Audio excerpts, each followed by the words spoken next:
Right now, we just concentrate on our settings, okay? So how many frames do we want to play with, okay? Frame per second. Now the first setting is the loop. That's what I like to use, so you can keep looping around the animation, okay? Ping pong one shot, I don't do that. I just loop. The most I use is the loop. Now, frame per second, I like to use 24 frames, okay, for my animation. And most of my shot that I shot with in my camera is 24 frames per second. Now, if you shooting at 30 frames per second, do the animation in 30 frames per second, okay? But for me, I shoot at 24 frames per second.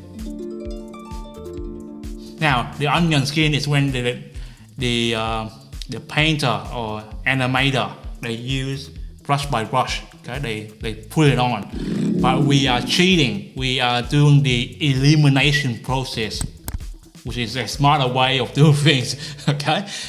We're still animating, but we are doing it like, the smart way, okay? I'm sure you got the smart way of doing animation. I'm always about, think shortcut, but think smarter, okay?